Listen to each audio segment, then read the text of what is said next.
Au pied de l'Atlas, au Maroc, la petite ville s'éveille. L'aube illumine la mosquée où entre le premier fidèle.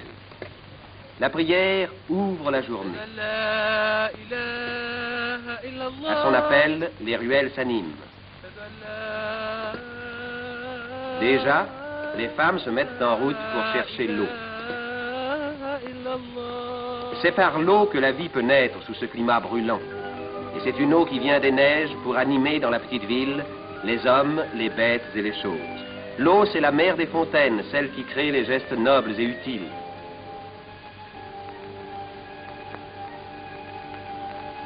C'est aussi l'eau qui va arroser les souks sous leurs claies de roseaux, où s'ouvrent déjà les boutiques étroites dans lesquelles l'on vend les épices et les cuirs brodés. L'eau qui rafraîchit le patio que traverse si sagement l'enfant en route pour l'école, car la vie du matin réveille les écoles.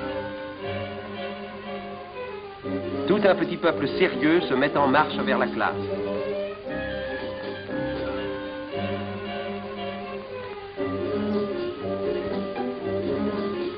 Enfants arabes et puis enfants français.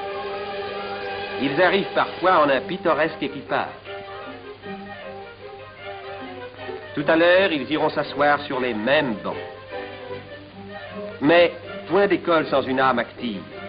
Et voici celle qui fait vivre 5 écoles, une française.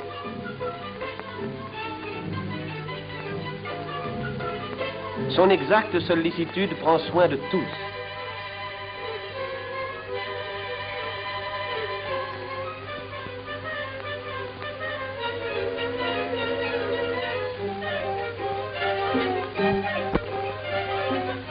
On s'en va vers une autre école.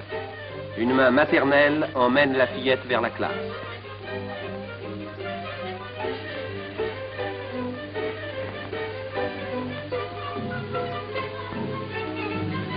La maîtresse est là, qui attend la nouvelle venue. Une Française aussi, toute jeune, heureuse d'avoir cette pittoresque et docile famille. Défilé calme et travail sérieux.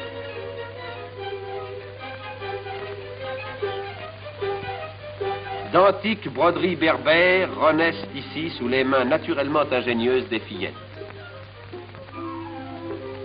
On ranime et l'on perpétue un art national.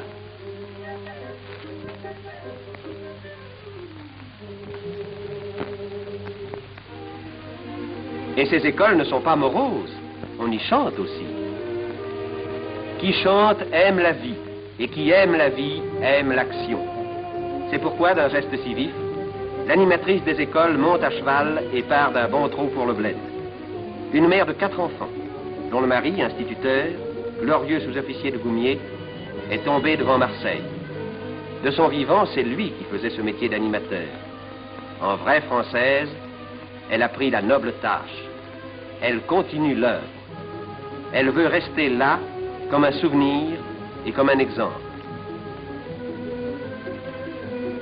La fidélité et l'ardeur à la tâche, partout, inspirent le respect, ouvrent les âmes. On le voit bien par l'accueil si charmant de cette école coranique. C'est là qu'on épelle le Coran, c'est là qu'on enseigne la foi. Le maître prononce un verset inscrit sur la tablette. Les enfants répètent en chœur. Le maître scande la cadence avec sa baguette flexible. Redoutable instrument qui inculque à la fois le rythme et la sagesse. Car c'est aussi avec la baguette de bois qu'on gaule le fruit de sagesse, l'olive brune.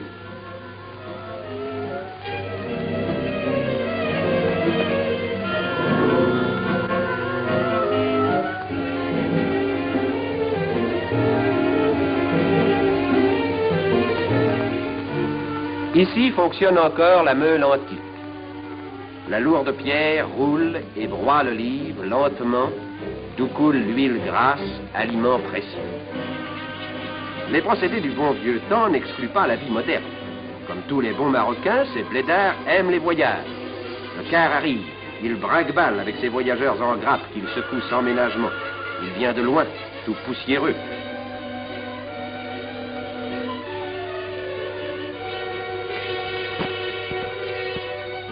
Il déballe ses sacs bourrés de lettres. Il en arrive de partout, d'Europe, d'Amérique. Grâce aux bonnes routes construites, la lointaine cité est reliée au monde par la lettre. Elle l'est aussi par le fil. Et la lettre et le fil portent les nouvelles bien au-delà de la petite ville, jusque dans les vallées encore sauvages de l'Atlas. Ainsi, la vie s'étend. Ainsi se crée un lien utile entre ces hommes et les autres hommes. Entre la France qui a fait les routes, planté les poteaux, tendu les fils, et les habitants de ce bled lointain, français et marocains, qui travaillent et vivent côte à côte.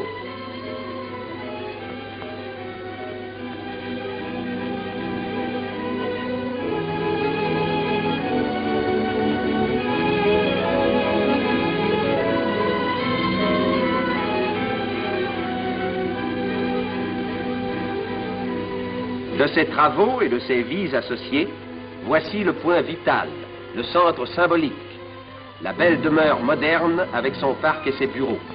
Maison de France en pays marocain, celle du contrôleur civil, où l'administration de plusieurs milliers de haut, elle veille sur elle.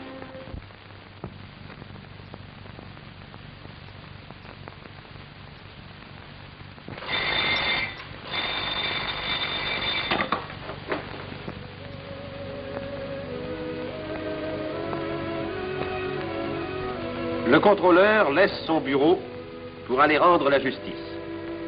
Rude tâche dont la pensée le préoccupe alors qu'il traverse sans hâte les beaux jardins qui entourent sa maison. Là, il y a 20 ans, les arbres étaient rares. Avec l'eau sagement canalisée, le soleil, un humus fertile, on a tiré du sol ce jardin, admirable lieu de repos dont la végétation vivace couronne la petite ville. La petite ville, avec ses besoins, ses passions, et aussi ses litiges, car nous allons au tribunal. Il va falloir juger.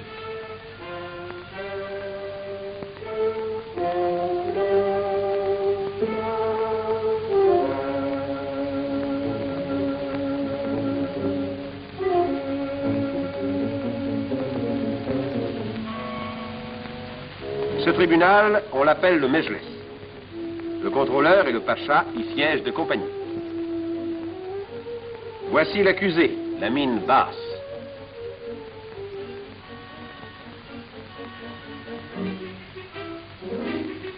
L'affaire est délicate. Il s'agit d'une peau de mouton, tout simplement.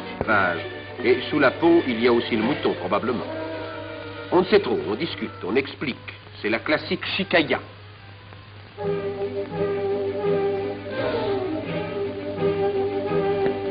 Le pacha et le contrôleur, qui s'y connaissent, écoutent, froncent le sourcil, se font une opinion. Ils y ont du mérite. Faire la part du vrai au milieu de tant d'éloquence, car le Marocain est fin et beau parleur, c'est une tâche difficile.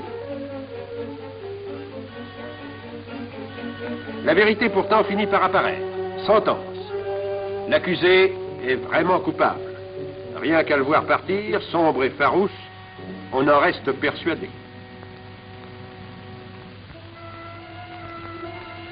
Et dehors, la vie continue. Une vie simple, naturelle. Beni Mellal, blotti au flanc de la montagne, est une cité campagnarde. Les potagers et les vergers qui s'abritent aux pentes de l'Atlas lui envoient leurs fruits, leurs légumes. L'oignon succulent, la fève grasse, la tomate juteuse, le piment rouge, et le citron et la grenade, fraîchement cueillis du matin au milieu des feuillages humides. Toute la montagne descend, la montagne pastorale où pâturent d'immenses troupeaux de moutons.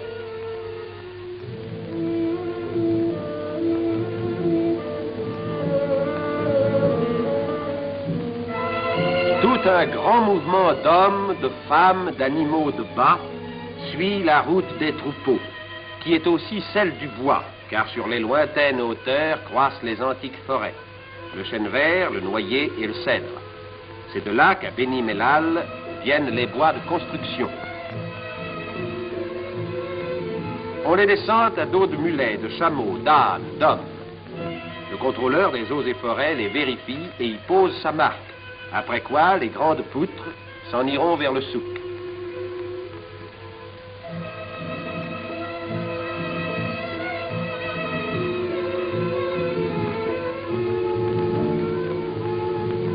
Dressés en cercle, Ne dirait-on pas un rassemblement primitif de guerriers en palabres?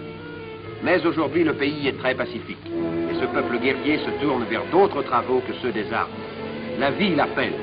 Cette vie que les belles eaux captées dans la montagne ou prises à la source vont apporter à ces jardins.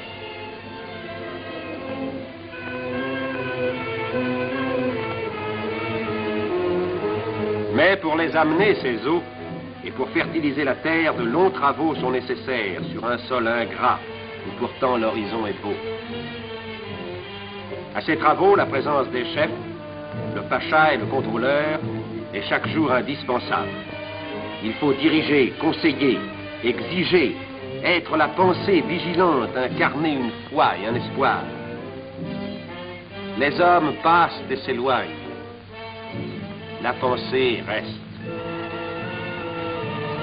Cette pensée agit. Et la voici à l'œuvre.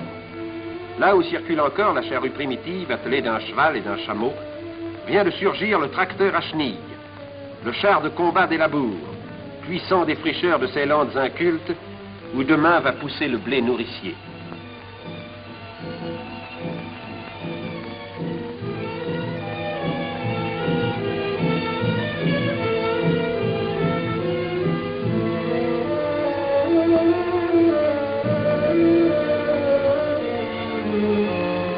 Et les famines toujours imminentes disparaîtront par le fait de cette pensée qui conseille et dirige pour le bien des hommes fraternellement. Là où ne poussait que le doum et le jujubier sauvage, le soc de la machine creuse. Et creuse à fond, suivant un grand plan de travail, où le sillon prévu aura pour semence l'eau vivifiante qu'on lui prépare dans la montagne. Car on va barrer là-haut des vallées dont cette pensée prévoyante a déjà dessiné les figures futures. Paysages créés pour la vie, savantes constructions qui règlent la nature, travaux de jeunesse et de jeunes hommes. À cette œuvre, en effet, il faut l'ardeur de jeunes hommes, tel celui-ci, l'ingénieur en chef dont le visage volontaire respire l'intelligence et la ténacité. Il en faut pour barrer et pour percer une énorme montagne. Au caïd, venu de la plaine, l'ingénieur en chef explique le plan des travaux. Ce plan, on l'a tracé là, à travers les rocs, les buissons, dans un décor sauvage.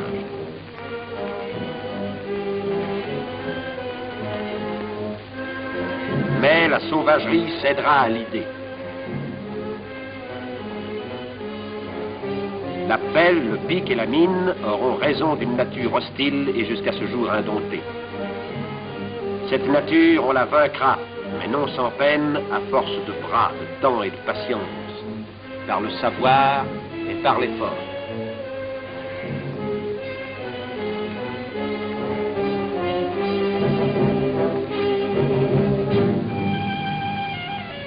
Un lac naîtra, un lac aussi vaste que le lac d'Annecy.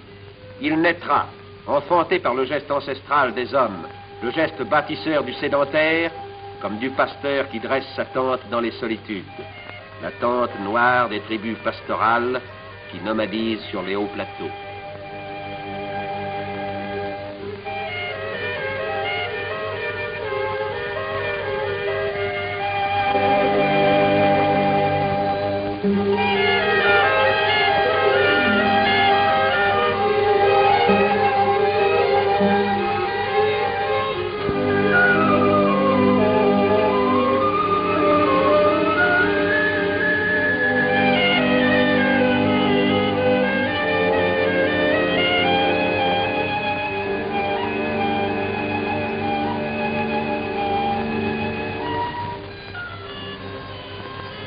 Et, le soir venu, les troupeaux descendent vers la ville, qui s'endort sous la prière.